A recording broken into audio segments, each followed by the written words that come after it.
హిమాలయాల్లోని పవిత్ర పుణ్యక్షేత్రం కేదార్నాథ్ ఆలయానికి సంబంధించి వివాదాలు చినికి గాలివానగా మారే సూచనలు కనిపిస్తున్నాయి.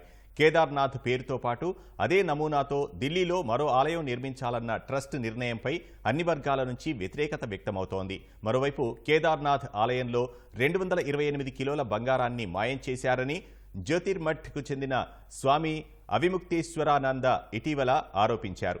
ఈ ఆరోపణలు తోసిపుచ్చిన ఆలయ నిర్వాహకులు ఆధారాలు ఉంటే బయటపెట్టాలని డిమాండ్ చేశారు. ప్రముఖ జ్యోతిర్లింగ క్షేత్రం కేదార్నాథ్ ఆలయాన్ని పోలినట్లు మరో దేవాలయాన్ని ఢిల్లీలో నిర్మించాలని కేదార్నాథ్ ట్రస్ట్ తీసుకున్న నిర్ణయంపై దుమారం రేగుతోంది. ఈ నిర్ణయాన్ని పూజారులు తీవ్రంగా వ్యతిరేకిస్తున్నారు. ఇది భక్తుల మనోభావాలను దెబ్బతీయటమే అని మండిపడుతున్నారు. ఇప్పటికే ఢిల్లీలో ఆలయ నిర్మాణం కోసం శివభక్తుల నుంచి విరాళాలు సేకరించేందుకు క్యూఆర్ కోడ్ కూడా కేదార్నాథ్ ట్రస్ట్ విడుదల చేసింది. దీనిపై అన్ని వర్గాల నుంచి వ్యతిరేకత వ్యక్తమవుతోంది. కనీసం కేదార్నాథ్ పేరు, ఆలయం నమూనా అయినా మార్చాలని డిమాండ్ చేస్తున్నారు. లేకుంటే కోర్టుకు వెళతామని పూజారులు, పలు సంఘాలు హెచ్చరించాయి.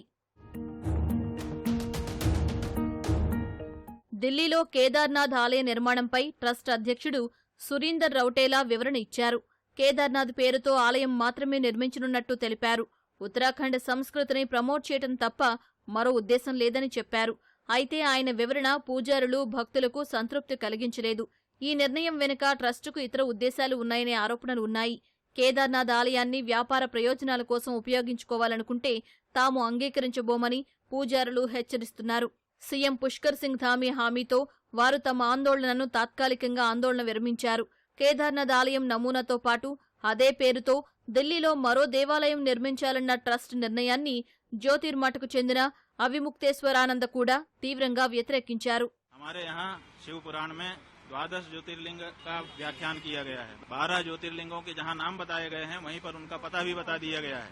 पहले कहा सौराष्ट्र माने पता, उसके बाद कहा सोमनाथ। जो केदार है वो हिमालय के पृष्ठभाग में है, माने हिमालय में केदार है। तो आप दिल्ली में कहाँ से लाके रख दोगे केदार को? तो आप उसका लोकेशन क्यों बदलना चाहते हैं? क्यों जनता को भ्रम में डालना चाहते हैं? भगवान के 1000 नाम है, किसी नाम से स्थापना करके पूजा करिए, लेकिन केदारनाथ धाम दिल्ली में बनेगा, ये अनधिकार चेष्टा है और ये नहीं होना चाहिए. కేదార్నాథ్ ఆలయంలో భారీ కుంభకోణం జరిగిందని జ్యోతిర్మఠకు చెందిన స్వామి అవిముక్తేశ్వరానంద ఆరోపించారు.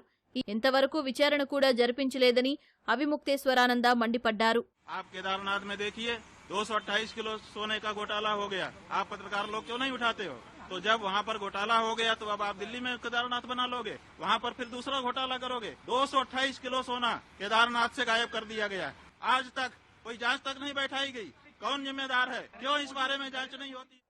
మరోవైపు అవిముక్తేశ్వరానంద ఆరోపణలను బద్రీనాథ్ కేదార్నాథ్ టెంపుల్ కమిటీ అధ్యక్షుడు అజేంద్ర జై తోసిపుచ్చారు. 228 కిలోల బంగారం మాయమైనట్లు ఆధారాలు ఉంటే బయటపెట్టాలని డిమాండ్ చేశారు. టెంపుల్ ట్రస్టుపై నమ్మకం లేకుంటే దర్యాప్తు జరిపించాలని కోరుతూ సుప్రీంకోర్టు లేదా హైకోర్టులో పిల్ దాఖలు చేయాలని ఆయన డిమాండ్ చేశారు. లేకుంటే ఈ అంశంపై వివాదం రేవటం లేదా కేదార్నాథ్ పవిత్రతను దెబ్బతీసే హక్కు ఆయనకు లేదన్నారు. కాంగ్రెస్ అజెండాను ఆయన మరింత ముందుకు తీసుకెళ్లాలనుకుంటే అంతకంటే దురదృష్టకరం మరొకటి ఉండదని బద్రీనాథ్ కేదార్నాథ్ టెంపుల్ కమిటీ అధ్యక్షుడు అజేంద్ర అజయ్ అన్నారు.